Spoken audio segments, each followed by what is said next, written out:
செல்வர் ஒருவர் இருந்தார்.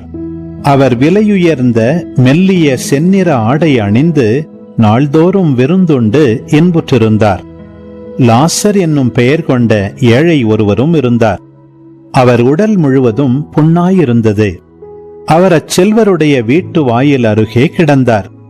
அவர் செல்வருடைய மேசையிலிருந்து விழும் தொண்டுகளால் தம் பசியாற்ற விரும்பினார். நாய்கள் வந்து அவர் புண்களை நக்கும். அந்த ஏழை இறந்தார். வானதூதர்கள் அவரை ஆபிரகாமின் மடியில் கொண்டு போய் சேர்த்தார்கள். செல்வரும் இறந்தார். அவர் அடக்கம் செய்யப்பட்டார்.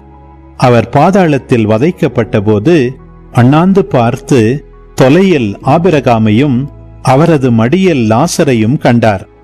அவர், தந்தை ஆபிரகாமே, எனக்கு இரங்கும். லாசர் தமது விரல் நுனியை தண்ணீரில் நனைத்து எனது நாவை குளிரச் செய்ய அவரை அனுப்பும். ஏனெனில் இந்த தீப்பிழம்பில் நான் மிகுந்த வேதனைப்படுகிறேன் என்று உரக்க கூறினார்.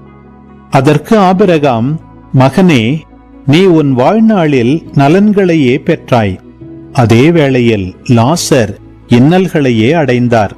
அதை நினைத்துக்கொள். இப்பொழுது அவர் இங்கே ஆறுதல் பெறுகிறார், நீயோ மிகுந்த வேதனைப்படுகிறாய். அன்றியும் எங்களுக்கும் உங்களுக்கும் இடையே பெரும் பிளவு ஒன்று உள்ளது. ஆகையால் எங்கிருந்து ஒருவர் உங்களிடம் வர விரும்பினாலும் கடந்து வர இயலாது.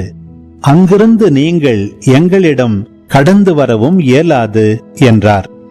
அவர், அப்படியானால் தந்தையே, அவரை என் தந்தை வீட்டுக்கு அனுப்புமாறு உம்மிடம் வேண்டுகிறேன். எனக்கு 5 சகோதரர்கள் உண்டு. அவர்களும் வேதனை மிகுந்த இந்த இடத்திற்கு வராதவாறு அவர் அவர்களை எச்சரிக்கலாமே என்றார். அதற்கு ஆபிரகாம், மோசேயும் இறைவாக்குனர்களும் அவர்களுக்கு உண்டு, அவர்களுக்கு செவிசாய்க்கட்டும் என்றார். அவர், அப்படியல்ல தந்தை ஆபிரகாமே, இறந்த ஒருவர் அவர்களிடம் போனால் அவர்கள் மனம் மாறுவார்கள் என்றார்.